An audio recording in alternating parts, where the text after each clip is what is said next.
Lagi ka na lang yatang may overtime sa trabaho. Ngayong buwan lang naman eh. Sa susunod wala na. Sayang din kasi, dagdag din sa sahod ko. Lahat ba kayo may overtime ng mga kasama mo? May iba na hindi kasama. Hindi naman kasi sila kailangan sa site eh. Eh bakit si paring Anton hindi nag-overtime? Eh ayaw naman niya. Tsaka may karelyebo naman kasi siya. Teka, ba't ba ang dami mong tanong? Masama bang magtanong? Kilala kasi kita, Dorina. May ibig sabihin na naman yung pagtatanong mo eh. Kung lagi mo nalang mamasamain ang pagtatanong ko, ay naging asawa mo pa ako. O baka naman meron kang itinatago sa akin. Eh ano naman ang itatago ko? Aba malay ko sa'yo. Wala akong itinatago. Puro trabaho lang ang inaatupag ko at wala nang iba. Eh bakit hindi ka makatingin ng diretso sa akin? O ayan, diretso na ang tingin ko sa'yo. Gusto mo ilapit ko pang mukha ko sa mukha mo. Ay, oo na. Naniniwala na akong wala kang tinatago. Alam ko kung anong naglalaro dyan sa isip mo. 3 na ang anak natin. Kung gusto kong magloko, edi sana noon pa. Eh malay ko ba? Baka kasi nananawa ka na sa akin.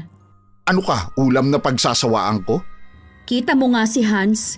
Ang ganda at sexy na ng asawa. Nagawa pang magloko. Igagaya mo naman ako dun. Simulat sa pool naman, babaero na yun. Nasa dugo na talaga niya yun. Mabuti na rin yung tinatanong kita. Mahirap na no? Baka maimpluwensyahan ka ng barkada mo, mambabae ka rin. Umiral na naman yung pagkapraning mo. Tara na nga, umuwi na tayo. Daanan na rin natin yung mga bata sa eskwelahan. Ang selos na hindi napipigilan ay parang apoy na unti-unting sumisira sa relasyon. Ang dating masayang tahanan ay nagiging lugar ng galit at pagtatalo ng mag-asawa. Magandang araw, Miss Gwen, at sa lahat ng taga-subaybay ng inyong channel. Tawagin niyo na lamang po akong Dorina. 32 years old at tubong Batangas. May asawa at 3 anak. Matagal na po ninyo akong taga-subaybay at hilig ko po ang mga kwento tungkol sa kulam at barang. Kaya naisipan ko ring ibahagi ang karanasan ko sa inyong channel. Nangyari po ito may 1 taon pa lang ang nakakalipas. Ay, nakakapagod. Palibasa kasi bihira na akong bumiyahe. Maupo po muna kayo, Tay. Ikukuha ko kayo ng maiinom. Akin na po pala ang mga bagahe ninyo. Ang dami-dami nyo namang dala. Para sa inyo yung mga dala ko. May bote rin ako ng lambanog dyan. Bigay ng kumpare ko. Umiinom pa ba si Limuel? Oo naman po. Matutuwa yun mamaya pagdating. Sakto, wala po siyang pasok bukas. Ang mga bata nga pala. Isinama po ng tiyahe nila sa mall. Iyon po yung kapatid ni Limuel na dalaga pa. Sa nakikita ko maayos naman kayo rito ng mga bata. Oo naman po. Ito po. Inumin niyo muna ito. Salamat anak. Bakit nga po pala bihira na kayong dumalaw dito sa amin? Ang lapit lang naman ng sa atin Marami kasi kung ginagawa sa bahay. Dinadalaw naman po ba kayo ni na Kuya Bong at Ami? Oo naman. Maari bang hindi kay lapit-lapit lang ng bahay nila. Ikaw dapat ang dumalaw sa amin at sa mga kapatid mo. May problema po ba, Tay? Wala naman. Gusto ko lang na magkasama-sama tayo minsan. Mula kasi nung magsipag-asawa kayo bihira na tayong makumpleto. Pasensya na po, Tay ha.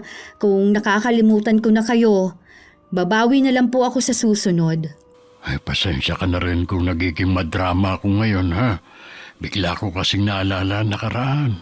Nung maliliit pa kayong mga bata, parang ang bilis lang kasi ng panahon. Ngayon, meron na kayong sariling pamilya. Sabi naman kasi namin sa inyo noon, dapat nag-asawa kayo ulit para may makasama kayo sa buhay. Bata pa naman kayo nung mabiyudo. Noong mamatay ang nanay ninyo, hindi ko na yan naisip pa. Masaya naman ako kahit ako lang ang mag-isa. Marami pa rin po bang nagpapagamot sa inyo? Marami pa naman, kaya nga abala rin talaga ako. Taga saan naman ang nagpapagamot sa inyo? Madalas galing pa sa ibang lugar. Dinadayo pa talaga nila ako. Mabuti pa po, Tay. Magpahinga muna kayo sa kwarto. Pupunta lang po ako sa talipapa. Bibili ako ng ulam para sa inyo. Albularyo ang aking ama. Marami na siyang napagaling at napapagaling pa rin hanggang ngayon. Naalala ko pa nung bata ako, halos lahat ng tao sa lugar namin sa kanya pumupunta dahil wala namang pampadoktor. Sa awa ng Diyos, gumagaling naman lahat ng lumalapit sa kanya. Dahil din kay Itay, kaya kami nagkakilala ni Limuel. May sakit nun ang asawa ko at lahat ng doktor pinuntahan na nila. Pero hindi pa rin makita ang totoong sakit niya. Hanggang may nakapagsabi sa pamilya niya ng tungkol kay Itay. Dinala nga siya doon na lantang gulay na. Nalaman na pinakulang pala ito ng dating nobya. Ilang beses pa siyang nagpabalik-balik sa amin. Hanggang sa ang dahilan na ng pagpunta niya para ligawan ako. Ay, ba't nga pala wala pa si Limuel? Nakalimutan ko palang banggitin na lagi pong may overtime sa trabaho niya. Buti at nakikita pa niya ang ginagawa niya kahit gabi na. May ilaw naman daw po sa site. Ang sipag talaga ng asawa mo. Malaki na siguro ang ipon ninyo. Malaki ang sahod ng backhoe operator eh. Lagi pa siyang may overtime. Opo, kahit papano. Ngayon pa lang po pinaghahandaan na namin ang pagkakolehiyo ng 3. Tama naman na habang maaga pa, paghandaan nyo na. Bakit parang nag-aalala ka dyan? May problema ba kayo ng asawa mo? Wala naman po, Tay. Kaya lang po nag-aalala kasi ako na baka dumating ang araw na makahanap ng ibang babae si Limuel. Bakit mo naman nasabi yan? May kakaiba ka bang napapansin sa asawa mo? Wala naman po. Kaya lang, alam niyo naman na lapitin ng babae si Limuel. Kahit ba lapitan siya ng lahat ng babae, kung hindi naman niya pinapansin, wala yun. Paano po kung matukso siya? Ano ka ba naman, anak? Magtiwala ka lang sa asawa mo. May tiwala naman ako sa kanya, pero wala sa ibang babae na nakikilala niya. Sa halip na mag-isip ka dyan, kausapin mo si Limuel. Sabihin mo sa kanya mga pinangangambahan mo. Kinausap ko na po siya. Halos pareho lang kayo ng sinabi. Ayun naman pala eh. At saka, huwag kang duda ng duda sa kanya. Baka mamaya mapuno siya sa'yo. Ang dami ko kasing nababalitaan ngayon na hiwalayan dahil sa ibang babae. Katulad ng kakilala namin dito. Ang ganda na nung babae, Tay, ha? Aba, nagawa pang ipagpalit sa iba ng asawa. Di lalo na po ako na mukha ng losyang. Huwag mo kasing pabayaan ang sarili mo. Kahit abala ka sa mga pag-aasikaso sa pamilya mo, mag-ayos ka pa rin. Naisip ko tama nga si Itay. Minsan kasi sa dami ng ginagawa ko, pati pagsusuklay ng buhok, nakakalimutan ko na rin gawin. Biglang may ideya na pumasok sa akin. Lihim na lang akong napangiti. Nang dumating si Limuel, tuwang-tuwa siya na makita si Itay. Kaya kahit pagod, pinagbigyan niya ito na uminom sila. Sa labas ng bahay sila pumuesto. Ako na rin ang naglabas ng pulutan nila na binili ko kanina sa talipapa. Mabuti naman po nadalaw nyo kami dito. Matagal ko na talagang balak pumunta rito. Ngayon lang natuloy. Hindi po ba kayo nalulungkot o naiinip sa inyo? Mag-isa na lang kasi kayo sa bahay. Normal na malungkot minsan, pero hindi ako naiinip dahil sa dami ng mga gawain. Marami pa rin po bang nagpapagamot sa inyo? Oo, marami pa rin naman. Meron nga akong ginamot noong isang araw Akala ko pangkaraniwan lang ang sakit niya. Hindi ko akalain na sinasapian na pala ng demonyo. Ano pong ginawa nyo? Nagpatawag na ako ng pare para magsagawa ng exorcism. Muntik na nga akong mamatay nung sa akin naman sumapi ang demonyong yun. Buti po walang masamang nangyari sa inyo. Hindi ako nagpatalo sa kanya. Paulit-ulit akong nanalangin at tumawag sa Panginoon. Panalangin pa rin ang pinakamabisang sandata natin. Sang-ayon po ako sa inyo. Dasal talaga ang pinakamabisa sa lahat ng sandata. Sa totoo lang, natakot din ako. Hindi dahil sa baka mamatay ako ha, kundi baka hindi ko na masilayan muli ang mga anak ko at mga apo. Kaya po ba bigla kayong napadalaw dito? Oo, baka kasi hindi lang yun ang makaengkwentro ko. Kung sakaling oras ko na nga, kahit papano, nakasama ko pa kayong mga mahal ko sa buhay. Bakit hindi nyo na lang po tigilan ng panggagamot? Hindi ko naman kasi maaring tanggihan ng mga taong pumupunta sa bahay para magpagamot. Sa bagay nga po. Tsaka hindi nyo naman sila matitiis. Aba, nakalahati na natin tong bote ah. Hindi natin namamalayan. Nagkwentuhan lang tayo eh. Oo nga po. Inom lang po tayo. Siya nga pala. Kumusta naman kayo ng anak ko? Ayos naman po kami. Hindi ko naman sila pinababayaan. Nag-aalala kasi si Dorina na baka ipagpalit mo siya sa ibang babae. Sinabi ko naman po sa kanya na hindi mangyayari yon. Masyado lang kasi siya nagpapaapekto sa mga nababalitaan niyang hiwalayan. Sabi ko nga sa kanya magtiwala lang siya sa'yo. Wala po akong balak magloko at sirain ang pamilya ko. May tiwala naman ako sa'yo. Ikaw na lang ang bahalang magpapasensya kay Dorina. 2 araw lang na malagi sa amin si Itay. May kailangan pa daw kasi siyang gawin sa amin. Nangako na lang ako na dadalawin namin siya kapag may pagkakataon. 1 araw kaaalis lang ng mga bata para pumasok sa eskwelahan. Naisip ko ngayon na pumunta sa salon para magpaayos ng buhok. Maliban sa savings naming mag-asawa na nasa bangko, meron din ako na itatabi para sa gastusin sa bahay. Kinuha ko muna yung pambayad sa kuryente. Malapit na rin naman ang sahod ni Limuel, tsaka ko na lang ibabalik. Hello! Welcome to JB Salon. Magpapariban ka, madam? Oo, sana. Ano kaya ang bagay sa buhok ko? Kailan ka ba huling nagpa-rebond? Ay, ito ang unang beses.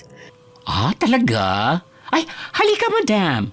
Maupo ka rito at titignan ko ang buhok mo. Ano kaya yung maganda para sa buhok ko? Alam mo, madam, parang alambre na sa tigas ang buhok mo. Ang maganda dito Brazilian blowout na may keratin treatment na. Sige. Yun na lang ang gawin mo sa akin. Sigurado na mai-inlove uli sa iyo ang asawa mo pagkatapos ng gagawin ko sa iyo. Yun nga ang dahilan kung bakit ako nandito ngayon. Dahil nun lang ulit ako nagpasalon, hindi ko akalain na ganun pala katagal magpaayos ng buhok. Inabot na ako ng gutom pero hindi pa rin matapos-tapos. Masakit na rin ang ulo ko sa lamig ng tubig at init ng plancha sa buhok. Pakiramdam ko matatanggal na ang mga buhok ko sa anit. Nang makita ko naman ang resulta sa buhok ko na wala naman ng gutom at pagkainip na nararamdaman ko. Kahit ako kasi halos hindi ko na makilala ang sarili ko sa harap ng salamin. Ako ba talaga ito? Parang ibang tao na ang nakikita ko sa salamin. Sabi ko naman sa'yo matutuwa ka sa resulta. Wala pa ako naging customer na hindi masayang umalis sa salon ko. Thank you talaga. Magkano nga po pala ang babayaran ko? Dahil unang beses mong magpasalon, bibigyan kita ng discount. Natuwa kasi ako sa'yo, 4,000 na lang. Ha? Ang mahal pala. Kulang na lang malaglagan pang ako nang marinig ko ang sinabi ni JB. Napatingin pa ako sa nakalahad niyang palad sa akin. Parang gusto ko tuloy batukan ng sarili ko kung bakit hindi muna ako nagtanong kanina. Hindi lang ang pambayad sa kuryente ang nagastos ko. Pati ang panggastos namin sa linggong yun. Masaya naman akong umuwi pero nag-aalala din. Dahil hindi ko alam kung ano magiging reaksyon ni Limuel oras na malaman niyang nagastos ko ang budget namin para sa linggong yun. Nandito na ako. Oh, nasaan ang nanay? Dorina. Ako nga. Para ka namang nakakita ng artista dyan. Anong nangyari sa'yo? Galing ako kanina sa salon. Nagpaayos ako ng buhok. Maganda ba? Bagay ba sa akin? Oo naman. Hindi nga kita nakilala agad eh. Bakit mo naman naisipan na magpaayos ng buhok? Naisip ko lang na magpaganda. Hindi porke nasa bahay na lang ako pababayaan ko ng sarili ko, no? Tama rin naman. Kumain na ba kayo ng mga bata? Oo, kumain na kami kanina. Halika na sa kusina, ipaghahain na kita. Kanina pa nga ako nagugutom eh. Ano bang ulam natin? Sana may sabaw. Gusto ko kasing makahigop eh. Hindi ako nakapagluto ng may sabaw eh. Di ba nga galing ako ng salon? Ang tagal ng ginawa sa akin. Gulay ba at pritong isda ang niluto mo? Hindi rin. Bumili lang ako sa tindahan. Ano to? Itlog na pula na may kamatis? Maupo ka na dito. Tamang-tama dahil mainit ang kanin. Bakit ito lang ang ulam natin? Hindi mo ba gusto? Magbubukas ako ng delata. Bakit hindi ka man lang nagluto ng ulam ngayon? Kasi nga... Kasi nga nagpasalon ka. Sana bumili ka na lang ng lutong ulam. Meron naman mabibilhan eh. Alam mo naman na ayokong ganito ang ulam kapag galing ako sa trabaho. Pagod na nga ako tapos ito pa ang ihahain mo sa akin. Limuel, huwag ka naman sana magagalit ha. Wala na kasing natirang pera eh. Naubos sa pagpapasalon ko. Ano? Inubos mo lahat ng budget natin? Anak, Dorina naman. Hindi ko naman kasi alam na mahal pala yun. Hindi ka ba nagtanong muna bago mo ituloy yung pagpapaayos ng buhok mo? Hindi eh. Pati nga yung pambayad sa kuryente na gastos ko. Pambihira ka naman, Dorina. Nakapagpaganda ka nga, naubos naman ang budget natin. Di ba malapit na rin naman ang sahuran? Ilang araw na lang naman tayo magtitipid eh. Isa pa nga yan sa problema. Madedelay ang sahod namin. Ang malas naman talaga. Malas talaga. Tapos sinabayan mo pa. Ilalabas ko na lang muna sa bangko ang savings natin. Alam mo naman na meron tayong pinaglalaanan sa pera na yon, Dorina. Anong gagawin natin ngayon? Wala na akong maisip na paraan eh. Dapat kasi nagsabi ka muna sa akin sa plano mong pagpapaayos ng buhok. Bibigyan naman kita eh. Hindi yung gagastusin mo yung perang nakalaan sa kuryente at dito sa bahay. Gusto lang naman kitang surpresahin eh. Nasurpresa nga ako. Hindi ba halata? Bakit ka ba ganyan ha? Ginawa ko lang naman ito para sa'yo eh. Pero galit ka pa. Hindi ako nagagalit dahil gusto mong magpaganda. Pero sana hindi yung perang may pinaglalaanan ng ginastos mo. Ganun na rin yon. Oo na, kasalanan ko na. Huwag kang mag-alala. Gagawa ko ng paraan kung paano may babalik ang perang yon. Ikaw tong galit eh. Imbis na tanggapin mo na lang yung pagkakamali mo. Tinatanggap ko na nga eh. Ano pa bang gusto mo? Dorina, bumalik ka dito! Kinakausap pa kita! Tingnan mo ang babaeng yun. Siya na nga may kasalanan, siya pa ang may ganang mag-walkout. Nahiga na lang ako basta sa kama namin. Wala na akong pakialam kung masira man ang buhok ko. Napaiyak na lang ako dahil sa pagkapaiya. Akala ko pa naman kahit nagastos ko ang pera na meron ng pinaglalaanan, hindi magagalit si Limuel. Nagkamali ako. Kanina ko lang siya nakitang nagalit ng ganun. Kinabukasan pagkaalis ng mga anak namin, nagchat ako sa bunso kong kapatid na kung pwedeng pahiramin niya muna ako ng pera at ibabalik ko rin agad. Mabuti na lang pumayag siya at hindi na rin nag-usisa. Yun din kasi ang unang beses na lumapit ako para manghiram ng pera. May ulam na? Saan ka kumuha ng pambili? Umutang ako sa kapatid ko para lang maibalik yung perang nagastos ko. Nakagawa naman na ako ng paraan eh. Sana hindi ka na lang umutang sa kapatid mo. Naiintindihan naman ako nun, hindi tulad ng iba. Pasensya na ako, nagalit ako sa'yo. Dala din siguro ng pagod sa trabaho.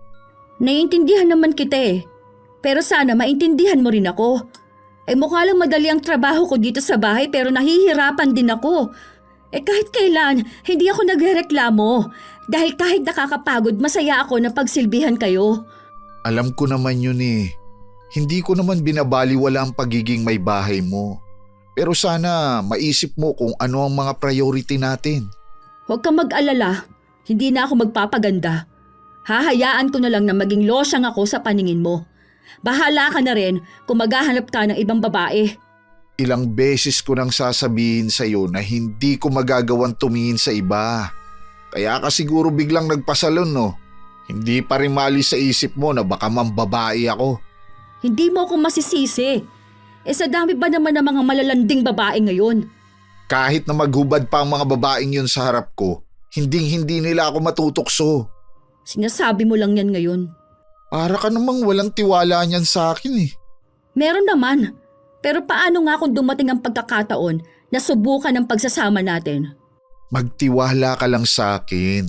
Hindi mangyayari ang kinatatakutan mo. Sige na, bati na tayo. Hindi ako sanay na nag-aaway tayo eh. Sige na nga. Nahihirapan din naman ako na hindi tayo nag-uusap. Ay, salamat. Bati na kami ng maganda kong misis. Maganda daw. Para sa akin, ikaw ang pinakamaganda sa lahat. Oo na, naniniwala na ako.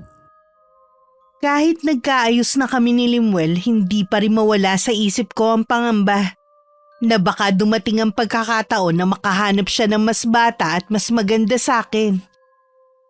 Inalagaan ko na rin ang buhok ko dahil sayang din naman. Ang mahal pa naman ito. Naibalik ko na rin ang perang nahiram ko sa kapatid ko. Isang araw kami naman ang pumunta kay Itay. Tuwang-tuwa siya dahil sa biglaan naming pagdalaw sa kanya. Parang may nag-iba yata sa'yo ngayon. Baka po dito sa buhok ko. Oo nga. Yan nga agad ang napansin ko. Ay, kaya pala gumanda ka lalo ah. Pinag-awayan pa nga namin to ni Limuel eh. Nagastos ko po kasi yung pambayad sa kuryente at budget sa bahay. Yun ang ginamit ko pampaayos ng buhok ko. Ay, yung ba ang dahilan kung bakit ka humiram ng pera sa kapatid mo? Opo, ngayon na nga po ang dahilan. Hindi naman kasi kailangan gumastos para sa pagpapaganda. Oo nga po eh. Nanghinayang din naman ako sa ginastos ko. Pero naging aral din naman sa akin ang nangyari. Yun naman ang mahalaga. May natututunan tayo sa bawat pagkakamali natin. Lalo na rin pinagtitibay noon ng samahan niyong mag-asawa. Kaya ako lang din po kasi nagawa yun dahil nag-aalala ako na baka makahanap si Limuel ng higit na mas bata at maganda sa akin. Ay, hindi pa rin pala yan nawawala sa isip mo? Ewan ko po ba, Tay, kung bakit ako nag-iisip ng ganito? Napapraning na yata ako. Magtiwala ka lang sa asawa mo. Hindi niya gagawin yun. Huwag mong bigyan ng dahilan ng asawa mo para magalit sa'yo. May mga lalaki na ayaw nilang pinagdududahan sila. Ipipilitin ko po na wag ng pagdudahan si Limuel. Hoy, siya nga pala. Mamaya puntahan mo ang kapatid mong si Ami. May nangyari po ba? Para may makausap. Nalulungkot kasi siya ngayon. Oh, nag-away po ba sila ng asawa niya? Hindi naman.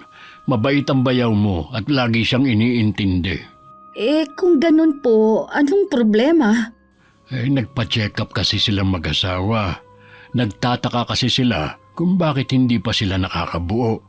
Lumabas na ang kapatid mo ang may diferensya. Ay, kawawa naman si Ami. Matagal na nilang gusto magkaanak. Sige po, Tay. Pupuntahan ko na muna si Ami ha. Yayayain ko na rin dito sa bahay. Wala naman yata ang asawa niya sa kanila. Ayaw pa sana ng kapatid ko na sumama sa bahay ni Itay, mabuti na lang napilit ko. Naiintindihan ko naman ang nararamdaman niya pero hindi niya kailangan magmukmuk sa kanila. Napag-usapan din namin ang kalagayan niya. At nabanggit niya na balak na lang nila mag-ampon na mag-asawa. Wala naman akong tutol sa plano nila. Pero nagbigay din ako ng opinyon sa gusto nila. Mahirap na kasi kung basta-basta na lang mag-aampon ng bata. Dapat pinag-iisipan talaga yun ng mabuti. Pero sa nakikita ko sa kapatid ko, desidido na siya sa plano nila mag-asawa. Makalipas nga ang 1 buwan, nabalitaan na lang namin na nag-ampon na sila ng babaeng sanggol. Wala tayong magagawa dahil yun ang desisyon nilang mag-asawa. Sinabi ba kung saan galing yung bata? Hindi eh. Tinatanong ko nga din. Ang sagot lang sa akin ng kapatid ko, huwag ko na daw alamin. Mas mabuti raw na sila lang mag-asawang nakakaalam. Respetuhin na lang natin ang desisyon nila. Ang importante, masaya na ang kapatid mo. Hindi man lang kasi pinag-isipan mabuti. Sabi ko pa naman kung desidido ng mag-ampon, saka mag-anak na lang namin. Kahit papaano, kadugo pa rin namin yung bata, di ba? May kakilala naman kami eh. Ibig sabihin, anak ng ibang tao yung ampon nila? Oo, paano kung may dugong kriminal yung pamilya ng batang yun? Baka naman kakilala nila yung pamilya ng bata. Huwag mo na lang silang pakialaman. Baka mamaya sumama pa ang loob ng kapatid mo sa'yo. Napansin ko pa naman na naging sensitive na siya. Wala naman na akong balak makialam sa kanila, no? Basta pinayuhan ko na siya. Baka naman maging malamig ang trato mo sa bata dahil hindi nyo kadugo. Siguro hindi ako magiging malapit masyado. Matuwa ka na lang sa pagdating ng bago mong pamangkin. Binati ko naman ang kapatid at bayaw ko. Pero huwag silang umasa na may regalo pa akong gaya ni kuya, no? Ano bang tinitingnan mo dyan sa labas ng bintana? Nabanggit kasi sa akin ni paring Josh na pauupahan daw yung bahay ni Aling Tasha. Baka yung mga lumilipat ngayon ang titira. Akala ko ba ibebenta na lang ang bahay na yan? Malay mo, nagbagong isip nila. Ilan ang nakita mong tao na lilipat? Isang dalagita at binatilyo lang ang nakita ko eh. Baka isang pamilya sila. Mukhang busy pa sila sa paglilipat. Bukas ko na lang sila pupuntahan para batiin. Sana wag silang pagpiestahan ng mga tsismosa dito sa atin. Hindi ka na nasanay sa mga taga rito. Sa bagay nga, kahit saan naman may mga tsismosa. Ilang sandali rin namin pinanood ang ginagawang pagbaba ng mga gamit ng 3 kalalakihan sa jeep. Hindi ko na rin nakita ang sinasabi ng asawa ko na binatilyo at dalagita. Baka nasa loob na ng bahay. Kinabukasan na mapag-isa na lang sa bahay, pumunta ako sa bagong kapitbahay namin. Yun nga lang parang walang tao dahil tahimik ang buong bahay. Tatalikod na sana ako nang biglang dumating ang isang babae. Alanganin ng pagkakangiti niya at may dala siyang supot ng pandesal. Excuse me, may kailangan po ba kayo? Isa ka ba sa bagong nakatira dyan? Opo, ako pala si Mia, kasama ko ang mga kapatid ko. Yun sigurong nakita ng asawa ko na dalagita at binatilyo kahapon. Ang mga magulang nyo. Wala na po kaming magulang na kasama. Ako nga pala si Dorina. Ayun lang ang bahay namin, no? Gusto ko lang sana kayong i-welcome kaya ako pumunta. Salamat po Ate Dorina sa pag-welcome ninyo. Pasok po muna kayo. Okay ka lang ba? Baka kasi nakakaabala ako sa inyo. Okay lang po, tulog pa naman ang mga kapatid ko. Lumabas lang ako para bumili ng almusal namin. Nakita ko kahapon na marami kayong gamit. Buti nagkasya dito sa bahay ni Aling Tasha. Oo nga po eh. Magkano upa ninyo dito? Libre po kaming pinatira dito ni Chang. Dapat nga po papaupahan niya. Bigla pong nagbago na naman ang isip. Tsahin mo pala si Aling Tasha. Sabi nga niya noon, ibebenta itong bahay. Tapos papaupahan na lang. Ngayon naman pinatirhan ng libre. Ang gulo naman ng matandang yon. Ganun po talaga ang tiyahin kong yon. Ano nga pala ang trabaho mo? Nag-a-apply pa lang po ako ng trabaho. Ganun ba? Saan nga pala kayo galing ng mga kapatid mo? Galing pa po kaming Bicol. Huy, ang layo din ha? Siya nga pala, ang ganda mo. Kasing puti ka ng labanos ha? Naman ako po sa nanay ko. Siguradong hindi ka mahihirapan sa paghahanap ng trabaho. Sana nga po. Dahil sa akin na umaasa ang mga kapatid ko. Nasaan na ba ang mga magulang ninyo? Ulila na po kami. Lola lang po namin ang nagtaguyod sa amin. Mag-iisang taon na po siyang namayapa. Naku, pasensya na ha. Napasobra yata ang pag-uusisa ko. Ayos lang naman po. O paano, uuwi na muna ako ha? Kapag may kailangan ka, huwag kang mahihiyang kumatok sa bahay namin. Salamat po Ate Dorina. Mukha namang mabait ang bago naming kapitbahay. Nang makauwi ako, hindi ko mapigilan na pagmasdan ng kulay ng balat ko. Ang layo kasi sa kutis ni Mia. Kahit nung dalaga ko, hindi maputi ang balat ko kahit ang dami ko ng bleaching soap na sinubukan. Hindi ko man lang nasubukan na maging makinis. Nang sumunod na mga araw, naging usap-usapan si Mia sa lugar namin. Wala na akong naririnig kundi kung gaano siya kaganda at kakinis. Tuwing dumadaan ako sa tambayan ng mga tsismosa, siya rin ang pinag-uusapan. Narinig ko pa nga ang sabi ng isa na kailangan ingatan ng mga asawa nila baka maagaw bigla. Natagalan ka yata sa labas. Sumagap pa ako ng chismis Ano naman nasagap mo? Puro na lang bago nating kapitbahay ang pinag-uusapan ng lahat ng tao. Ngayon lang kasi nagkaroon ng magandang dayo sa lugar natin. Para tuloy siyang artista. Kung titingnan mo namang mabuti, hindi naman siya maganda. Maputi lang talaga. Subukan niya magpaitim kung magagandahan pa sa kanyang mga tao. Hindi lang naman sa itsura dapat nagbabasi. Kung mabait naman siya at marunong makisama, nakakadagdag din yun ng pagiging maganda. Ay ikaw ba? Nagagandahan ka sa kanya? Oo naman, pero mas maganda ka para sa akin. Sa tingin ko magkakaproblema ang babae yun dahil sa itsura niya. Bakit mo naman nasabi yan? Tingin kasi sa kanya ng mga babae dito banta sa kanila. Baka naman kasi dahil sa kanya, iwan sila ng mga asawa nila. Sa tingin mo naman papatulan sila ni Mia. Hindi naman natin kilala ang tunay na ugali ni Mia, no? Malay mo naman. Tingin ko naman disenteng babae siya. Hindi siya para pumatol sa may asawa. Sa ganda niyang yun, maraming binata ang magkakagusto sa kanya. Ikaw ba hindi naaakit sa kanya? Ano bang klaseng tanong yan? Sagutin mo na lang ang tanong ko. May pamilya na ako kaya hindi ko na ginagawa ang tumingin pa sa ibang babae. Baka naman sinasabi mo lang yan. Ikaw talaga. Natural lang sa aming mga lalaki na magandahan sa ibang babae.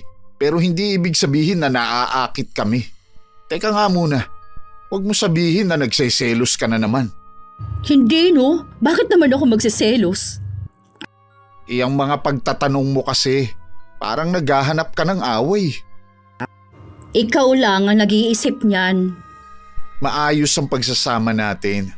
Huwag ka sanang mag-isip ng kung ano-ano na ikasasama lang ng loob mo. Kaya din siguro ako ganito dahil naiinip ako dito sa bahay. Hindi naman kita pinagbabawalan na lumabas kasama ang mga kaibigan mo . Ilang beses ko na silang tinanggihan sa mga imbitasyon nila. Kaya ngayon, hindi na nila ako naaalala. Sa day off ko lalabas tayo buong pamilya para makapag-relax naman tayong lahat. Hindi natuloy ang plano naming paglabas nung day off ni Limuel. Nung gabi kasi nilagnat ang bunso namin. Namili na lang ako ng araw na yon para kahit sa bahay makapag-banding kami mag-anak. Habang wala ako sa bahay, pumunta pala si Mia. Magtatanong sana kung may kilala kami na marunong mag-ayos ng nasirang gripo. Nagkataon namang marunong si Limuel kaya nagpresenta na siya. Mabuti na lang po marunong kayong mag-ayos. Mahal din kasi ang bayad kung dun ka pa sa nag-aayos talaga lalapit. Naisip ko nga din po yun. Kaso wala naman akong pagpipilian. Ilang araw na naming problema ang tumatagas na tubig na yan. Ayoko naman pong sabihin kay Tia Tasha at baka masermonan pa ako. Baka isipin nun, kami lang ang nakasira. Kung may mga sira dito sa bahay nyo, huwag kang mag-atubili na tumawag sa bahay. Tuwing linggo naman nasa amin lang ako. Opo. Wala yata si Ate Dorina. Namili siya ngayon. Dapat nga aalis kami. Kaya lang nilagnat ang bunso namin kaya hindi natuloy. Uso po yata ngayon ng trangkaso. Yung sumunod sa akin na kapatid ko may lagnat nga din. Baka nga, hinala kasi namin baka sa eskwelahan siya nahawa. Teka lang po habang ginagawa nyo yan, ikukuha ko kayo ng maiinom. Huwag ka na mag-abala pa. Huwag na po kayong tumanggi. Pasasalamat ko ito sa inyo. Mia, nakahanap ka na ba ng trabaho? Nabanggit kasi ng asawa ko na naghahanap ka daw. Opo, sa isang tindahan po bilang cashier. Kaya lang po baka umalis na rin ako kapag nakuha ko na yung sahod ko. Bakit naman? Nakakahiya pong sabihin. Baka makatulong ako kung sasabihin mo. Pinag-iinitan po kasi ako nung asawa ni Sir. Natataranta po ako kapag nandun. Pakiramdam ko lagi niya akong binabantayan kung kailan magkakamali. Parang alam ko na ang dahilan nung asawa nung sir mo. Panigurado na nagsiselos yun. Iyon nga po ang sabi ng mga kasama ko. Kung desidido ka nang umalis sa pinapasukan mo, baka gusto mong mag-apply sa boss namin. Naghahanap kasi siya ng assistant Mabait yun si Mr. Hudson. Ibibigay ko sa iyo ang address para kung gusto mong mag-apply. Maraming salamat po. Susubukan kong mag-apply, baka matanggap ako. Sa palagay ko naman matatanggap ka. May ilang minuto na akong nakakauwi sa bahay, hindi pa rin bumabalik si Limuel galing sa bahay ni Mia. Binanggit ng isa kong anak galing araw dito ang dalaga at humihingi ng tulong. Kanina pa rin ako pasilip-silip sa may bintana. Mula kasi ron, kita ang harapan ng bahay ni Mia. Inabot pa yata ng kalahating oras bago ko nakita na lumabas si Limuel. Kumaway pa siya sa babae at todong ngiti pa hanggang makauwi ng bahay namin. Natagalan ka yata kina Mia. Ano bang ginawa mo ron? Ilang araw na kasing tumatagas ang gripo nila. Wala naman alam si Mia sa pag-aayos nun kaya humingi ng tulong. Mabuti na lang at marunong naman ako. Mukhang masaya ka pa nung umalis ka sa kanila. Habang ginagawa ko yung gripo, nakikipagkwentuhan naman si Mia. Masayang kausap Ikaw na nga lang magtuloy nitong pag-aayos ko ng mga pinamili ko. Magluluto pa kasi ako. Anong oras no? Gutom na ang mga bata. Dapat kasi inuna mo muna ang pagluluto bago to. Akala ko kasi pabalik ka na. Dahil sabi ng mga bata kanina ka pa nandun. Natagalan nga ako sa pag-aayos ng gripo. Mukhang mainit na naman ang ulo mo Napagod ka ba sa pamimili? Hindi naman. Magpahinga ka na muna. Ako na ang bahala dito. Ayun na lang ang gawin mo. Ako nang bahala sa pagluluto. Baka sabihin mo pa ngayon ka lang nag-day off hindi ka pa makapagpahinga. Bakit ba parang galit ka na naman? Hindi ako galit. Kilala kita, Dorina. Ano na naman bang ikinakagalit mo, ha? Wala nga sabi. Bakit bang kulit mo? Nagagalit ka ba dahil tinulungan ko si Mia? Wala naman kasing problema kung tutulungan mo siya. Nasa'yo naman yun. Minsan, hindi na kita maintindihan Sa tagal na natin nagsasama, hindi mo pa rin ako maintindihan? Paano kasi? Sala sa init at sala sa lamig ka minsan. Ayaw mo naman sabihin kung anong ikinakagalit mo bigla. Hindi naman ako manghuhula Hindi ako nagagalit. Tapusin mo na nga lang yan. Pupuntaan ko na lang muna ang anak natin. Hirap talagang ispilingin ng mga babae. Lalo na tong asawa ko. 5 araw nang pabalik-balik ang lagnat ng bunso namin. Pina-check up ko na rin at niresetahan lang kami ng doktor ng gamot. Pero wala pa rin pagbabago sa kondisyon nito. Napilitan na akong tawagan si Itay para pumunta sa bahay namin. Baka siya lang ang makakapagpagaling rito. Pagdating nga ni Itay, agad sinuri ang apo. Nagtaka pa ako kung bakit bigla siyang pumunta sa may bintana at sumilip. Pagkatapos dali-dali niyang isinara yon. Kumusta na po ang anak ko? Saan ba kasi nagpupunta ang batang ito? Mukhang nakagambala siya ng hindi natin kauri. At ngayon, gusto na siyang isama. Pagkagaling naman po sa eskwelahan nandito lang naman po siya palagi. Hindi katulad ng ate at kuya niya na gumagala pa pag uwi. Maaring sa eskwelahan siya nakagambala. Sa tanghali kasi, pinapayagan sila ng mga teacher na lumabas ng room nila. Mapuno pa naman ang bandang likuran ng eskwelahan nila. Baka doon sila naglaro ng mga kaklase niya. Hindi pa rin humuhupa ang lagnat niya. Nasa paligid lang po ba yung mga gustong kumuha sa kanya? Nasa labas sila ng bahay. Naririnig ko na tinatawag nila ang apo ko para sumama sa kanila. Ay, Diyos ko. Huwag niyo pong pababayaan ang anak ko.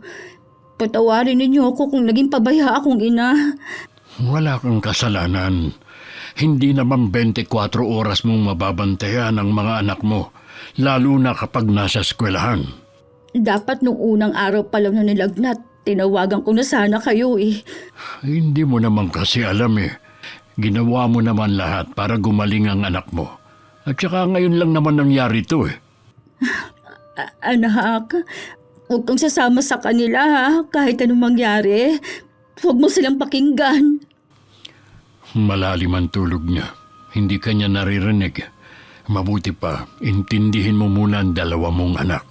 Ayoko po siyang iwan, Tay. Gusto ko dito ako sa tabi ng anak ko. Ay, sige. Ikaw ang bahala. Tinawagan ko na rin kanina si Limuel. Sabi ko umuwi na maaga. Huwag kang mag-alala. Hindi nila makukuha ang anak mo. Bakit ba ganitong pagsubok ang ibinibigay sa akin? Hindi ko kaya kapag mga anak ko nang nalalagay sa alanganin, Tay. Dahil alam ng Diyos na malalagpasan mo ito. Kaya huwag kang panghihinaan ng loob. Opo, Tay. Napilitan na rin akong lumabas muna ng kwarto dahil madilim na wala pa rin si Limuel. Inasikaso ko muna ang hapunan namin. Kapag ganong nanggagamot si Itay, hindi talaga siya kumakain. Maligamgam na tubig lang ang pinanlalaman niya sa tiyan niya. Wala rin akong ganang kumain. Kaya sinamahan ko na lang ang dalawa ko pang anak na nag-aalala din ng sobra sa kapatid nila. Ilang sandali pa dumating na rin si Limuel.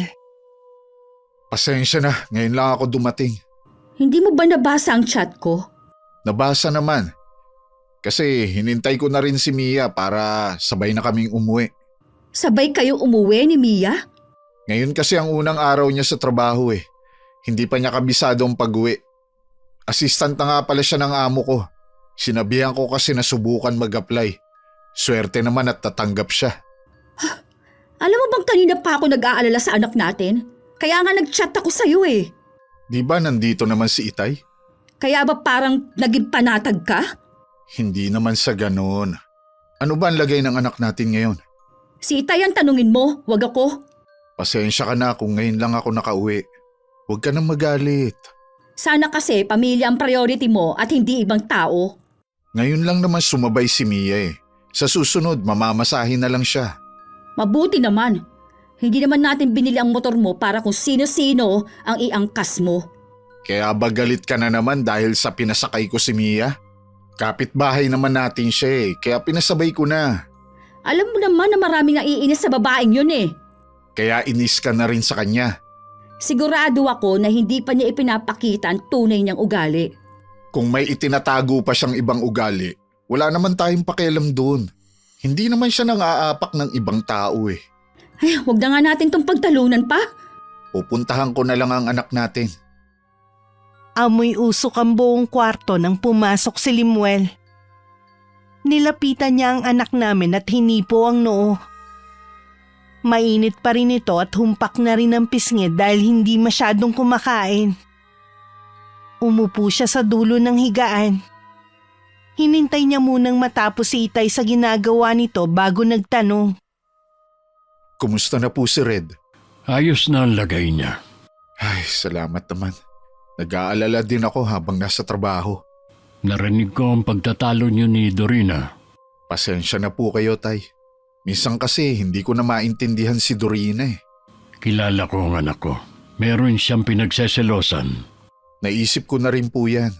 Pero alam ko na hindi rin naman siya aamin. Eh, sino ba ang babaeng pinagseselosan niya? Kapitbahay lang po namin. Pamangkin po ni Aling Tasya. Ang mabuti pa, iwasan mo na lang ang kapitbahay niyong yun para hindi na lumala ang away niyong mag-asawa. Kanina lang naman po kami nagkasabay eh. May tiwala naman ako sa iyo, pero kilala mo ang asawa mo. Nabawasan lang pero selosa pa rin. Huwag sana niyang hilingin na umalis ako sa trabaho ko dahil sa selos niya. Sa lahat po kasi ng napasukan ko, dito malaki ang naging sahod ko. Naaalala ko kasi nung bago pa lang kaming nagsasama. Ilang trabaho rin ang inalisan ko dahil sa kanya. Malaki na ang mga anak namin at malaki na rin ang gastos. Hindi pwede na mawalan ako ng trabaho. May punto ka naman. Kaya kahit anong mangyari, huwag kang aalis sa trabaho mo. Hindi po talaga, Tay. Dahil kapakanan nila ang iniisip ko. Minsan ba napag-usapan yung mag-asawa kung gusto niyang magtrabaho? Baka kasi naiinip na rin siya rito sa bahay. Dati po nabanggit ko sa kanya. Ayaw na daw niya. Mas gusto niyang asikasuhin kaming mag-ama. Pero babanggitin ko po ulit sa kanya. Baka nagbago na ang isip niya. Sabi mo nga kasi lumalaki na ang mga apo ko at natural na malaki na rin ang gastos. Kung magtutulungan kayo, madali na sa inyo mga gastusin. Oo nga po. Baka namimiss na rin niya na magkaroon ng sariling kita. Ay, ikaw na ang bahalang magpasensya sa asawa mo, ha? Kinabukasan naging maayos na ang lagay ng anak namin. Magana na rin siyang kumain at gusto nang pumasok. Umuwi na rin ng araw na yun si Itay. Tumawag din kasi ang kapatid ko at meron daw naghahanap sa ama namin para magpagamot. Nagkaayos na rin kami mag-asawa. Nangako pa siya na hindi na niya gagawin ang ikagagalit ko. Hindi ko lang inaasahan na isang araw habang nagdidilig ako ng mga halaman ko pupunta si Mia sa amin. Kamusta na po Ate Dorina? May dala po akong sopas, luto ko. Nag-abala ka pa. Salamat. Wala ka bang pasok ngayon? Wala po ang amo ko kaya hanggang bukas wala akong pasok. Dinala ko na lang sa bahay ang mga gagawin ko. Ang swerte mo naman. Ang gaan lang ng trabaho mo. Balita ko si Limuel ang nagpasok sa'yo sa trabaho. Parang gano'n na nga po. Siya kasi ang nagsabi na naghahanap ng assistant ang boss niya. Wala ka bang ibang mapasukan? Ang alam ko kasi puro lalaki ang katrabaho mo. Sa opisina lang naman po ako. Hindi naman ako pumupunta sa site kung saan naroon sina Kuya Limuel. Sigurado ka na ba sa trabaho mo? Wala ka na bang balak na umalis? Sa tingin ko po magtatagal na ako sa trabaho kong to. Mabait po kasi ang boss ko. Matanong ko lang ha. Lagi ba kayo nagkikita ng asawa ko sa trabaho? Kapag lang po break time, sa kantin din po kasi siya kumakain. Ganun ba? Doon pala siya sa kantin kumakain. Sayang lang pala ang pagluluto ko ng baon niya. Baka naman po yun ang kinakain niya sa kantin. Salamat nga pala sa binigay mong sopas ha. Minsan, dadalang din kita ng ulam. Hindi ka naman siguro maselan, ano? Naku, hindi po. Basta wala lang mani ang ulam o nilagyan ng peanut butter. Yung isa ko po kasing kapatid, may allergy sa mani. Talaga? May tao palang may allergy sa mani. Ngayon ko lang nalaman. Sa pagkakaalam ko kasi, yung iba kaya hindi kumakain dahil lalo daw dumadami ang tagyawat nila. Noon nga pong aksidente siyang nakakain, muntik na siyang matuluyan nun. Baka naman may nakain siyang iba kaya ganun. Dahil lang po talaga sa mani. Buti sinabi mo. Mahilig pa naman ako maglagay ng peanut butter sa mga niluluto kong ulam. Sige po Ate Dorina, baka nakakaabala na ako sa inyo. Dahil sa sinabi ni Mia tungkol sa asawa ko, maghapon na naman tuloy mainit ang ulo ko. Sayang lang ang paggising ko ng maaga para ipagluto siya ng babaunin niya. Pag-uwi niya nung gabi, tahimik lang ako. Ang hinaing ko rin sa kanyang ulam yung sopas na bigay ni Mia na malamig na at natuyo na ang sabaw. Ano to, ha? Huwag mo sabihin na ito ang ipapaulam mo sa akin. Dala yan ni Mia kanina. Ikaw na lang ang kumain. Siya nga pala bukas. Hindi ka na magbabaon. Total, sa kantin ka naman pala kumakain. Ano na naman bang problema mo? Ikaw ang problema ko. Sana noon pa sinabi mo na lang na ayaw mo magbaon. Kinakain ko naman ang baon ko eh. Kanin lang naman ang binibili ko sa kantin. Hindi kasi pwedeng kumain dun kung hindi ka bibili. Alam nga naman lahat ng kasama ko dun kumakain at ako mag-isa sa ilalim ng puno. Baka naman kasi gusto mo lagi kayo magkasabay ni Mia. Inamin mo dati, di ba, na nagagandahan ka sa kanya? Kaya hindi malabong magkagusto ka sa kanya. Pagod na nga ako sa trabaho tapos ito pa ang isasalubong mo sa akin. Huwag mong ibahin ang usapan. Wala namang kasing kwenta yung sinasabi mo eh. Kung ano-ano na naman ang ibinibintang mo. Ano bang motibo mo kung bakit mo siya pinasok sa trabaho mo, ha? Wala akong ibang motibo. Sinabi ko lang yun sa kanya dahil totoo naman na naghahanap ang boss namin ng assistant. Sana kasi hindi mo nalang binanggit sa kanya. May trabaho na naman siya doon ah. Wala na tayong magagawa. Tapos na. Hindi ako matatahimik hanggat magkasama kayo sa iisang trabaho ng babaeng yun. Ano na naman ang gusto mong mangyari ha? Gusto mong umalis na naman ako sa trabaho? 35 na ako. Sa edad kong to, mahirap na maghanap ng trabaho. O pues, asahan mo na lagi tayo mag-aaway. Alam mo Dorina, napakamakasarili mo. Hindi mo man lang naisip ang kapakanan ng mga anak natin. Akala mo yata ganun lang kadali maghanap ng trabaho eh. Ibig sabihin, hindi ka aalis? Hindi. Isa lang ang ipinapahiwatig mo. Meron nang namamagitan sa inyo ng babaeng yun. Sinabi na ngang wala eh. Gusto mo magharap-harap tayong tatlo. Para ano? Sigurado naman akong magkakailalang kayong dalawa. Para sana maliwanagan yung isip mo. Hindi ka ba nahihiya? Pinag-iisipan mo na masama yung tao. Dapat nga kayong mahiya eh. Kung ayaw mo magharap-harap tayong tatlo, di wag. Basta tigilan mo lang ako. Tinalikuran na ako ni Limuel. Hindi na rin siya naghapunan. Kinabukasan naman hindi ko siya pinagluto ng baon niya. Wala siyang imek hanggang makaalis. Ilang beses din niya akong tinangkang kausapin pero lagi akong umiiwas. Hanggang sa nagsawa na rin siya sa pagsuyo sa akin. Sa trabaho nagkita sila ni Mia at nakapag-usap din. Mukha pong mabigat ang problema ninyo, Kuya Limuel. Paano mo nalaman? Malakas po ang pakiramdam ko. Pwede niyong sabihin sa akin. Hindi ko man kayo matulungan. Kahit paano gagaan ang pakiramdam niyo. Ang totoo niyan, ikaw ang problema. Po, bakit naman po ako? Pinagseselosan ka kasi ng asawa ko eh. Akala niya may namamagitan sa atin. Grabe naman si Ate Dorina. Sabi ko nga kausapin ka para malinawan siya. Ayaw naman. Kakausapin ko po siya. Baka po maniwala siya. Kilala ko ang asawa ko. Baka awayin ka lang noon. Hindi naman po kasi tama na pag-isipan niya tayo ng masama. Yun na nga eh. Pasensya ka na. Pati ikaw nadamay pa. Parang napasama pa yata na nakapasok ako dito sa trabaho. Noon pa kasi selosa na ang asawa ko. Kahit nga bakla na nagdamit babae, pinagseselosan niya. Ang tindi naman pala niyang magselos. Kaya nga eh. Alam ko, ang makakapagpatahimik lang sa kanya yung umalis ako sa trabaho. Huwag niyong gawin yan. Mahirap kayang mag-apply ngayon. Iyon na nga. Hindi man lang niya naisip. Kung hindi ko lang inaalala ang mga anak ko, pagbibigyan ko na siya para magkabati na kami. Pasensya ka na, Kuya Limuel ha. Kailangan ko rin kasi ng trabaho. Ako lang din kasi ang inaasahan ng mga kapatid ko. Hindi ko naman hihilingin na umalis ka sa trabaho. Susubukan ko pa rin na paliwanagan ng asawa ko. Paano kung magbatigas pa rin siya? Bahala na. Mahigit 1 linggo na kaming hindi nag-uusap ni Limuel. Ito na rin ang pinakamatagal naming pagtatampuhan. Kahit abutin pa ng 1 buwan, hindi ako makikipag-ayos sa kanya.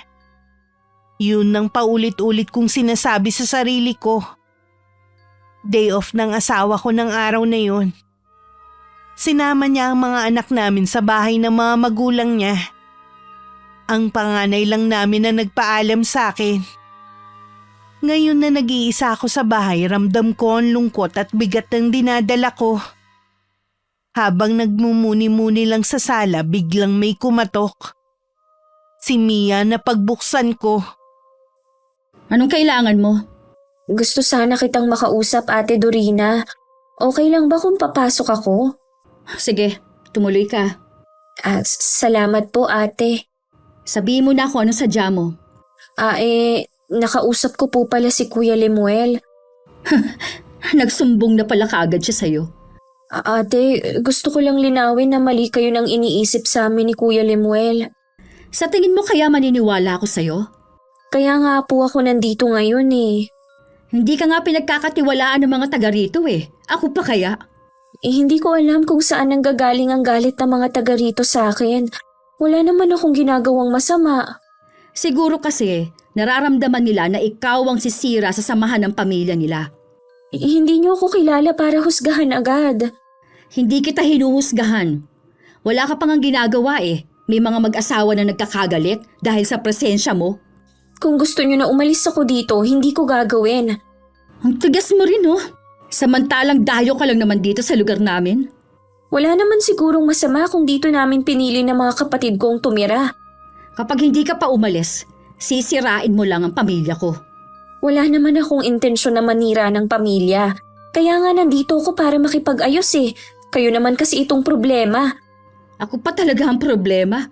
Nananahimik ako dito. Ikaw itong basta na lang dumating? Tama nga siguro si Kuya Lumuel. Sarado na ang isip niyo sa anumang paliwanag. Aalis na lang ako. Pati sa trabaho mo, umalis ka na rin. Hindi ako pwedeng umalis dahil sa mga kapatid kong umaasa sa akin. Sinundan ko pa ng matalim na titig ang papalayong dalaga. Sa tindi ng nararamdaman ko, hindi ko na namalayang nakakuyom na pala ang mga kamao ko. Dumating minsan si Lemuel galing trabaho na gabing-gabi na. Kaya kung ano-ano na naman ang naiisip ko. Hindi ko na rin inintindi ang pagod niya. Basta inaway ko na agad siya pagdating niya. Pwede ba? Pagpahingahin mo muna ako. Bakit pa? Sigurado naman ako na kanina ka pa nakapagpahinga. Di ba dapat kanina ka pa nandito? Bakit ngayon ka lang umuwi? Nag-overtime ako sa trabaho. Akala ko ba wala na kayong overtime? Ibinalik ulit. Hose, baka naman sa ibang babae ka nag-overtime. Tigilan mo na nga ako sa kakaselos mo. Hanggat magkasama kayo ng babaeng yun, hindi ako mapapakali. Ang kapal na mukha niya na magmatigas na hindi umalis sa trabaho. Hindi naman ikaw ang nagpapasahod sa kanya para utusan mo siyang umalis. Kung ayaw niya, di ikaw ang umalis. Hindi ka talaga nag-iisip, no? Akala mo yata ganun lang kadali ang sinasabi mo. Ayaw mo umalis sa trabaho kasi nandun ang babae mo. Wala nga sabi kaming relasyon ni Mia. Hindi ako naniniwala. Imposible na hindi mo siya magustuhan eh. Bahala ka na sa buhay mo. Pagod na ako sa mga binibintang mo eh. Kapag hindi ka pa umalis sa trabaho mo, pareho ko kayong sisiraing dalawa. Hindi ka ba naaawa sa tao? Kailangan niya ng trabaho. Dapat ang nararamdaman kong isipin mo, hindi ang babaeng yon. Mula noon hanggang ngayon, hindi ka pa rin nagbago. Wala na sa lugar yung pagsiselos mo. Malakas ang pakiramdam ko, kaya hindi mo ako pwedeng lokohin. Kung gusto mong maayos ang pagsasama natin, sumunod ka na lang. Kung hindi ko lang iniisip ang mga anak natin, malamang matagal na kitang sinunod. Huwag mo na silang idahilan kaya hindi ka makaalis sa trabaho mo. Ang totoong dahilan naman talaga, ayaw mong malayo sa babaeng yon. Alam mo, hindi ka na nahiya sa mga anak natin.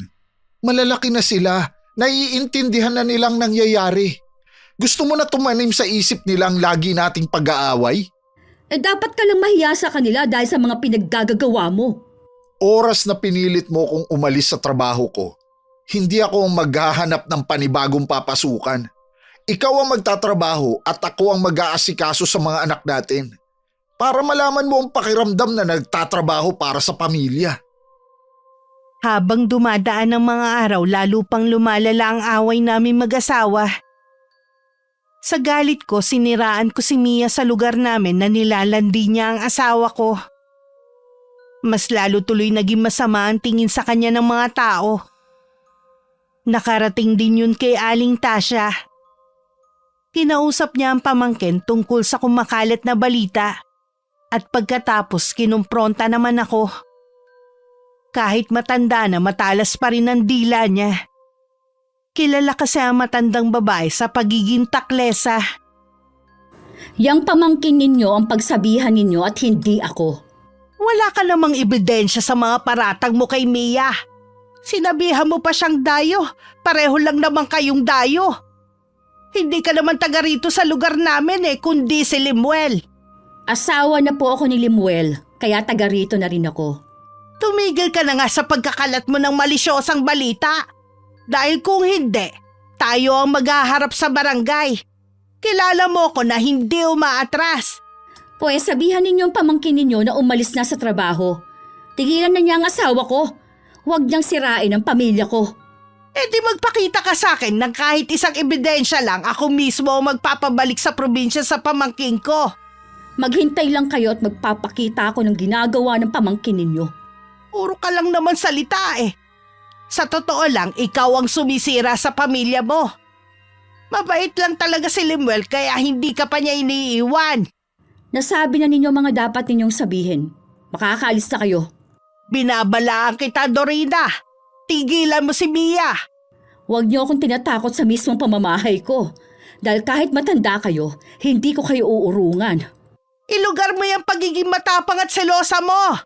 Baka yan pa ang magdala sa'yo sa kapahamakan. Hindi pa rin ako nagpatinag. Tinuloy ko pa rin ang paninira ko kay Mia. Kung dati lagi lang akong nasa loob ng bahay, ngayon naman kasama na ako sa kumpulan ng mga tsismosa sa lugar namin. Pati asawa ko nadamay na rin sa tsismis na ako na rin ang may gawa. Dahil sa mga pinaggagawa ko, napuno na rin si Limuel. Nagpasya siyang umalis na lang sa trabaho. Hindi ko alam ang desisyon na yun ng asawa ko ang maglalagay sa pamilya ko sa alanganing sitwasyon. Sorry kuya ha. Dahil sa akin kaya ka aalis sa trabaho. Kung hindi ko lang talaga kailangan ng perang pampaopera sa kapatid ko, ako na lang sana ang aalis. Wala ka namang kasalanan Gusto ko lang din turuan ng leksyon ng asawa ko. Malaman niya kung ano ang sitwasyon kapag walang pumapasok na pera sa bahay. Sana naman malinawan na si Ate Dorina. May mga tao na pinipili na hindi magbago, gaya ng asawa ko. 10 taon na kaming nagsasama ni Dorina. Pero kahit kailan, hindi ko nagawang magloko. Kaya nagtataka din ako kung bakit wala siyang tiwala sa akin. Siguro nasusulsulan din siya ng mga tao sa atin. Halos lahat kasi puro chismosa. Isa rin nga yan sa nakikita kong dahilan. Talaga bang hindi na magbabago ang isip mo, kuya? Buo na ang desisyon ko. Paano ng mga anak ninyo? May konting ipon naman kami. Yun na muna siguro ang gagastusin namin habang naghahanap ako ng ibang mapapasukan. Nagigilty pa rin ako. Sana pala naghanap na lang ako ng ibang trabaho noon. Baka hindi na lumala ng ganito. Alisin mo na yan sa isip mo. Baka mamaya hindi ka pa makapag-concentrate sa trabaho. Mabait ang boss mo, pero istrikto yon pagdating sa trabaho. Ayaw nun na nagkakamali lagi. Oo kuya, aayusin ko ang trabaho ko para hindi masayang ang pagsasakripisyo mo. Lagi mo lang tatandaan na para sa mga kapatid mo kaya ka nagsusumikap. Ipagdadasal ko na sana makahanap kayo agad ng trabaho. Sana nga. Inaalala ko rin kasi na may edad na ako. Pero hindi ako nawawala ng pag-asa. Sana magbago na rin si Ate Dorina. Maisip niya na napakaswerte niya sa asawa. O paano? Pupunta lang muna ako sa opisina ni Sir. Maagang umuwi ang asawa ko noon. Nadaanan pa nga niya ako na nakikipagkwentuhan sa may tindahan. Nang makita ko ang motor na dumaan, mabilis ako nagpaalam sa mga kasama ko para umuwi. Naabutan ko sa kwarto namin si Limuel at nagbibihis ng pambahay. Napansin ko agad ang mga dala niyang gamit na iniiwan niya sa trabaho niya. Siguro naman magiging masaya ka na. Umalis na ako sa trabaho. Ha? Kaya ba dala mong lahat ng gamit mo? Oo, hindi na rin ako nag-overtime. Huwag ka mag-alala. Makakahanap ka rin ng bagong trabaho. Sana nga, dahil sa lahat ng ayoko ang mahirapan ng mga anak natin. Ayoko silang tinitipid. Magtatanong ako sa mga kakilala ko kung may alam silang trabaho na pwedeng pasukan. Mamaya tatawagan ko ang kapatid at bayaw ko. Baka may bakante sa kanila. Sana rin tigilan mo na ang paninira mo sa amin ni Mia. Wala naman akong ginagawa eh. Alam mo bang kinausap ako ni Aling Tasya? Gusto ka na niyang ireklamo ng paninirang puri. Nakiusap lang ako sa kanya na wag nang ituloy kahit para sa mga bata na lang. Kaya pala biglang nanahimik ang matandang yon. Wag mo sanang ubusin ang pasensya ng matanda. Oras na nagkalat ka na naman ng chismis tungkol sa pamangkin niya, hindi ko na siya pipigilan sa gagawin niya. Huwag ka mag-alala.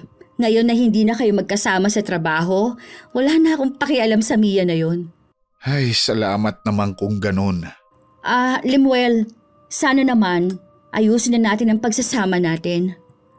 Ito naman talaga ang intensyon ko. Kaya nga pinagbigyan na kita kahit labag sa loob ko.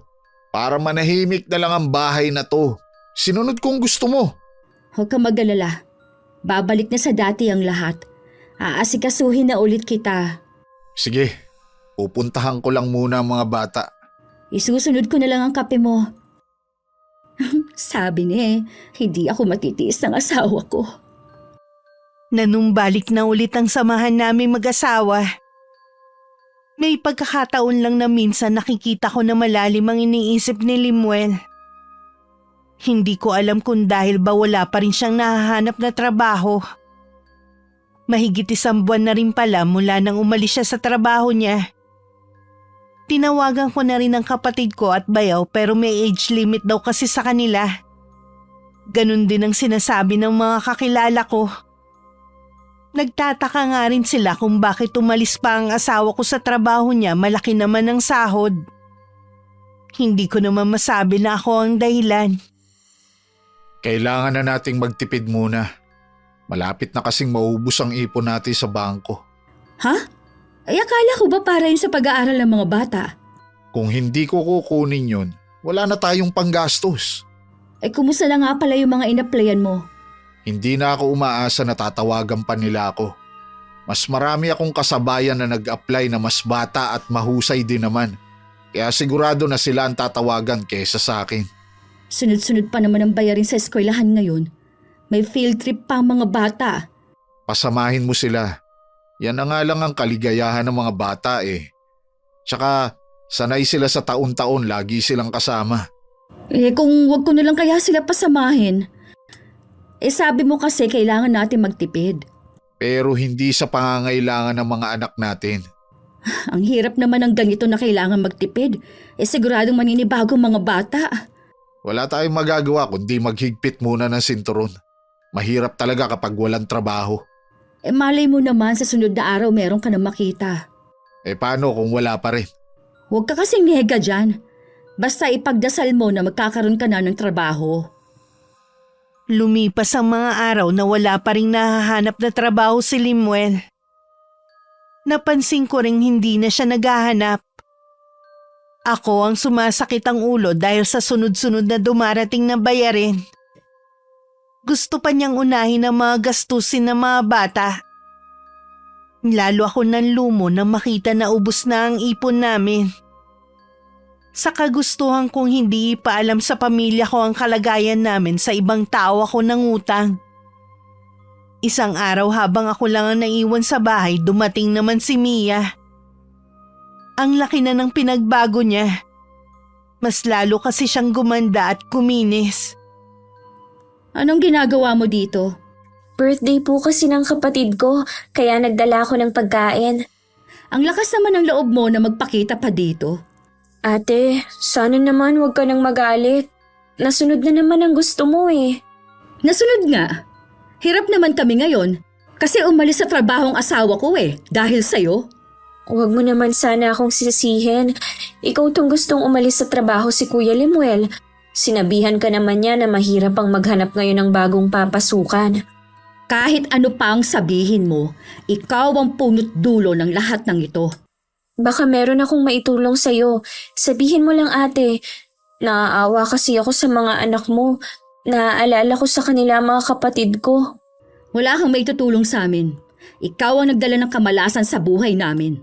Kung ganyan ka magsalita, lalo kang mamalasin. Sana naman baguhin mo na ang ugali mo.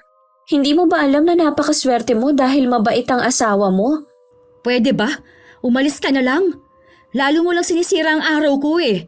Dalhin mo na rin pabalik ang pagkaing bitbit mo. Hindi kami patay gutom dito. Walang nagawa si Mia kundi ang umalis, dala pa rin ang plato na laman ng pagkain. Nakakailang hakbang pa lang siya nang dumating naman si Limuel. Dito na lang niya ibinigay ang dala at tinanggap naman ng asawa ko. Hindi ko maiwasang magngit-ngit ang kalooban dahil sa ginawa niya. Bawal tanggihan ng grasya. Kung ayaw mo tong kainin, hayaan mo nga mga anak natin ang kumain. Hindi naman tayo patay gutom para dalhan niya ng pagkain, no? Sa handaan naman galing to eh. At isa pa, aminin man o hindi, nagugutom na ang mga anak natin. Paano kasi hanggang ngayon, hindi ka pa naghahanap ng trabaho?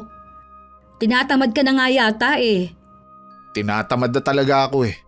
Lalo na at paulit-ulit na lang na sinasabi na tatawagan na lang ako. Paano mga anak natin? Sige nga. Hindi ko alam. Hindi pwedeng hindi mo alam. Gumawa ka naman ng paraan, Limuel. Kung gusto mo, ikaw na lang ang maghanap ng trabaho. Ano? Bakit ako? O ngayon, alam mo na kung gaano kahirap ang walang trabaho. Ang nakakaawa ang mga anak natin dahil hindi ko na maibigay ang mga pangangailangan nila. Parang ako pang sinisisi mo ah. Ikaw naman talaga eh. Sinabihan na kita noon na hindi ganoon kadali ang maghanap ng bagong trabaho. Pero pinagpilitan mo pa rin ang gusto mo. Si Mia ang may kasalanan ng lahat ng ito. Pwede ba huwag ka nang manisi ng ibang tao? Masyado ka kasing makasarili. Puro yung nararamdaman mo na lang ang iniisip mo. Galit na tinalikuran ako ni Limuel. Napaupo na lang ako sa upuan at saka napaiyak dahil sa miserable ang buhay namin ngayon. Dahil wala na talaga akong malapitan, humingi na ako ng tulong sa pamilya ko. Lalo rin nadagdagan ng galit ko kay Mia. Ang gusto ko gumanti sa kanya. Isang araw binigyan ako ng isa naming kapitbahay ng kaldereta. Nabigti daw kasi ang kambing nila kaya kinatay na lang. Nang tanungin ko kung may mani ba yun na isinama, sagot nito peanut butter daw ang nilagay nila para mas lumapot ang sarsa. Nang makaalis ang babae, agad ko yung dinala sa bahay ni Mia. Ang kapatid niyang bunso ang kumuha at nagpasalamat pa. Lumabas ka dyan, Ate Dorina! Harapin mo ako! Huwag kang magtago dyan! Mia, bakit nagwawala ka dito? Ano bang problema mo? Nakakahiya sa mga kapitbahay. Nasaan ang asawa mo? Ilabas mo siya! Wala siya dito. Sumama sa mga anak namin sa eskwelahan dahil may meeting ang mga magulang. Ano ba kasing problema mo? Nag-aagaw buhay ngayon ang kapatid kong si Sab. Sinugod namin siya sa ospital. Hindi kita maintindihan. Ano bang nangyari sa kapatid mo? Wala ako kahapon. Nagbigay ng ulam ang asawa mo na may peanut butter. Alam niyang may allergy ang kapatid ko doon. Pero sinadya niyang bigyan. Hindi naman siguro sinasadya ng asawa ko yun. May motibo siya kung bakit nagbigay siya ng ulam. Ang sama ng asawa mo. Bakit kailangan niyang idamay ang kapatid ko? Kakausapin ko si Dorina. Ako nang humihingi ng pasensya sa ginawa niya. Mapapagaling ba niya ng kapatid ko, ha? Kung sakaling sinadya yun ng asawa ko, baka hindi ko na rin siya magawang patawarin. Babalikan ko siya. Hindi maaaring hindi niya pagbayaran ang ginawa niya. Wala akong kasalanan sa kanya. Siyang may malaking atraso sa akin. Bago man ang halian, umuwi na rin ako. May kalayuan din ang eskwelahan ng mga bata pero pinili ko na maglakad na lang para makatipid. Habang daan, kakaibang pinupukol na tingin sa akin ng mga tao.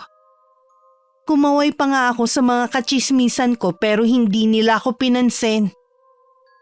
Tumalikod lang sila at saka nagbulungan.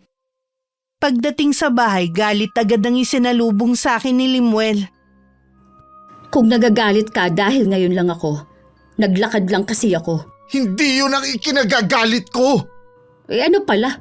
Alam mo na may allergy sa mani ang kapatid ni Mia, di ba? Bakit mo sila binigyan ng ulam na alam mo namang pwedeng ikapahamak ng kapatid niya? Kaldereta lang naman ang ibinigay ko ah. Pasalamat nga sila, binigyan ko sila ng ulam. May motibo ka kaya ka nagbigay. Para yun lang, nagagalit ka na. Alam mo bang nasa ospital ang kapatid ni Mia? Nag-aagaw buhay ngayon yung bata dahil sa'yo. Para yun lang? Masyado naman silang maarte. Hindi yun kaartihan. May kondisyon yung bata kaya nga bawal sa kanyang pagkain na merong mani. Eh ano na nga ang balita ngayon? Galit na sumugod dito si Mia. Hindi ko alam kung ano ang gagawin niya sa'yo kapag hindi nakaligtas ang kapatid niya. Eh, hindi ko naman kasi alam. Kung ganun, bakit tinanong mo si Ate Sel kung merong mani ang kaldereta na ibinigay niya? Ibig lang sabihin nun, may masama kang intensyon. Oo na. Inaamin ko ng gusto kong mapahamak ang kapatid ni Mia. Gusto ko lang kasing gumanti sa kanya eh. Pero hindi ko naman akalain na magiging grabe palang epekto nun sa kapatid niya. Ikaw na nga tong may kasalanan sa tao. Ikaw pa talagang gumanti. Kaya siguro ibang tingin ng mga tao sa akin habang naglalakad ako pauwi kanina. Sigurado ako, siniraan na niya ako. Hindi man lang kita kinakikitaan ng pagsisisi. Eh di ba nasa ospital naman na? Gagaling na rin ang kapatid niya. Magkahalong takot at pag-aalala ang nararamdaman ko. Lumipas pa ang mga araw bago namin nabalitaan na maayos na ang lagay ng kapatid ni Mia. Noon lang ako nakahinga ng maluwag. Pero naging malamig na ang pakikitungo sa akin ni Limuel. Dama ko rin ang galit niya sa akin. Isang hapon habang nagdidilig ako ng mga halaman ko nakatayo sa di kalayuan si Mia. Matalim ang titig niya sa akin. Puno ng galit at panguusig ang mga mata nito. Lalapitan ko sana siya pero bigla na siyang tumalikod. Lingid sa kaalaman ko masamang maging kaaway si Mia. Limuel, pwede mo ba akong bilhan ng gamot? Masama kasi ang pakiramdam ko eh. Ang sakit na lalamunan ko, baka tatrangkasuhin ako. Uutusan ko ang anak natin na bumili sa tindahan. Limuel, huwag ka naman sana magalit sa akin oh. Hanggat hindi ka nagbabago, hindi magiging maayos ang pagsasama natin. Naisip ko nga na doon muna kami ng mga bata sa magulang ko. Huwag mo naman sanang hayaang tuluyan na masira ang pamilya natin ng dahil lang kay Mia.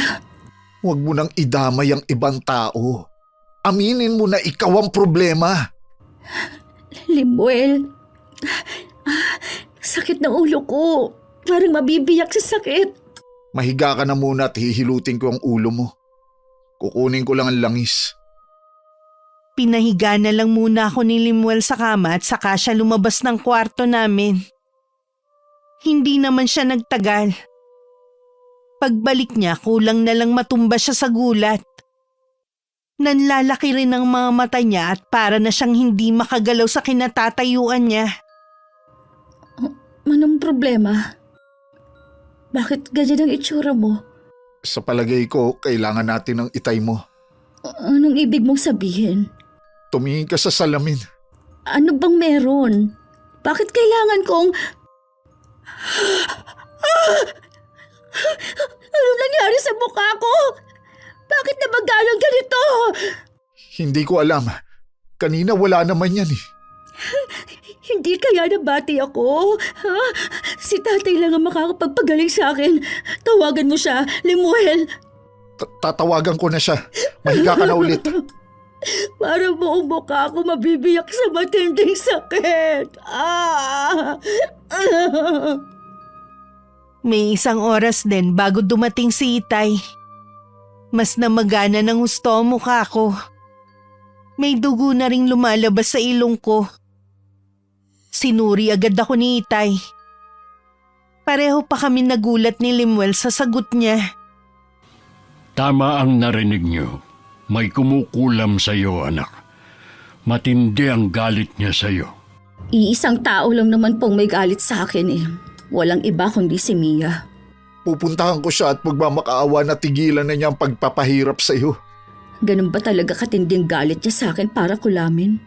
Magpakumbaba ka na lang dahil may kasalanan ka rin naman sa kanya. Hindi ko na ba sinasadya ang nangyari?